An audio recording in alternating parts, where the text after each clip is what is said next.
se de um lado os Estados Unidos aumentaram a pressão contra o ministro Alexandre de Moraes, o presidente Donald Trump recuou no tarifaço, né, com um adiamento da vigência da taxa de 50% sobre produtos brasileiros e com a divulgação de uma lista de exceções a essa regra, que inclui aí 694 produtos que são exportados para os Estados Unidos.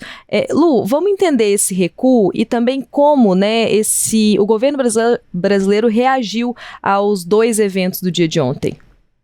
Então, Dani, a gente teve esse anúncio, né? A gente já tinha uma expectativa de não adiamento do início da cobrança dessa tarifa de 50%, porque isso já tinha sido sinalizado tanto pelo presidente dos Estados Unidos, Donald Trump, quanto por integrantes do governo dele. A previsão era que entrasse em vigor a partir de amanhã, dia 1º de agosto. E houve, então, esse adiamento. A cobrança vai ser feita somente a partir do dia 6, na próxima quarta-feira da semana que vem. E a gente teve também uma redução nessa lista dos itens que vão ser cobrados, né? A gente teve ali, como você falou, quase 700 produtos que não vão ter essa sobretaxa, e esse número, esses quase 700 produtos, eles representam aí 43% dos produtos brasileiros que são exportados aos Estados Unidos. E a gente tem nessa lista castanha do Pará, polpa e suco de laranja, vários tipos de aço, carvão, metais preciosos, também gás natural, mas a gente tem outros setores que vão ser impactados, que tem uma grande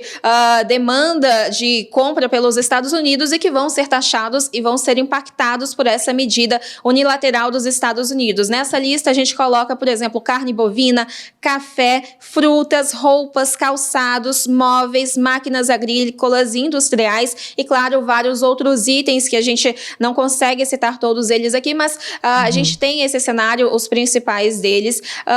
Então essa cobrança ela começa na próxima quarta-feira e o governo brasileiro segue sinalizando que a mesa de negociação está aberta, as negociações não estão fechadas. Isso foi declarado inclusive mais cedo hoje pelo ministro da Fazenda, Fernando Haddad, que disse, inclusive, entendeu que houve uma sensibilidade do governo americano na negociação aberta pelo governo brasileiro. Haddad falou, ele deu, inclusive, esse crédito ao governo Lula, um outro ponto que gerou disputa, inclusive, depois dessa mudança anunciada pelo governo dos Estados Unidos. Mas Haddad disse hoje, Dani, que essa negociação ela foi apenas um ponto de partida, que o ponto de chegada dessa negociação, ele ainda está muito longe. Ele viu, então, esse movimento, essa decisão do governo americano como uma abertura para que nessa semana seja feita uma conversa, as palavras que ele usou, uma conversa mais sóbria e menos apaixonada, que a gente vai ver essa fala dele, né? Isso que eu ia te falar, a gente tem essa fala dele para trazer aqui para o nosso espectador.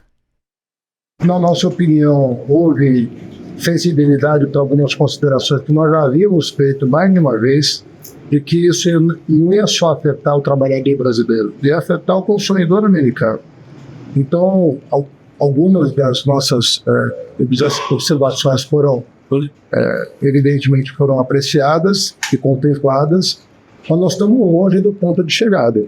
Nós estamos em ponto de partida mais favorável do que se imaginava, mas longe do ponto de chegada. Há muita injustiça nas medidas que foram anunciadas ontem, há correções a serem feitas, há setores afetados que não precisariam estar sendo afetados, nenhum a rigor, mas há casos que são dramáticos, que deveriam ser considerados imediatamente.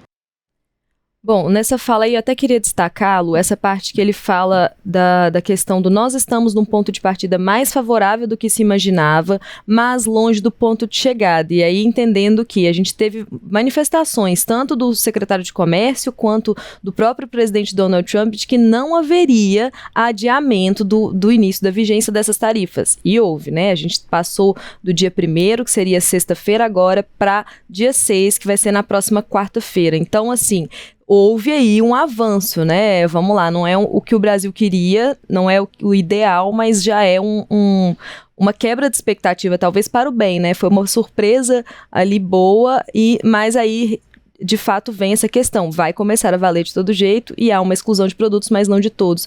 E a gente tem, inclusive, alguns produtores, né, que são muito afetados por não estarem incluídos, como a produção de café, produção de pescados, de carne, que não foi incluída nessa lista que não foram incluídas nessa lista de exceções, mas que aí vão ter essa né, sua produção e sua venda para os Estados Unidos bastante afetada. E aí, só que tem uma expectativa, né, o próprio Howard Lutwak, que é o secretário de Comércio, falou que estuda ali incluir nessa lista de exceções, né, há talvez uma sinalização de que pode haver essa inclusão na lista de exceções de produtos como cacau, café e carnes, né, que são produtos nos quais os Estados Unidos não têm uma produção expressiva e precisa importá-los.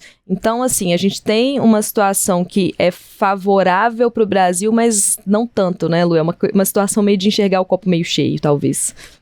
Exatamente. Como você falou, a gente ainda pode ter mudanças nessa decisão dos Estados Unidos, exatamente porque é uma decisão unilateral, é uma decisão que parte somente de um lado, mas como o próprio ministro Fernando Haddad falou, esse recuo, esse adiamento da data e aí a não implicação da sobretaxa sobre alguns itens que estavam na lista, a gente esperava que fossem taxados, sobretaxados, isso mostra realmente que existia um canal aberto de diálogo, como autoridades brasileiras vinham falando, que existia uma negociação em andamento, claro, como você falou, não é a negociação que o governo brasileiro espera, negociação comercial, ela ocorre nesse âmbito comercial, né? Não é a negociação que o governo espera ou esperava que tivesse, mas já conseguiu esse adiamento e a retirada de alguns itens dessa lista de sobretaxa. Então, mostra realmente isso e dá um ânimo para que o governo brasileiro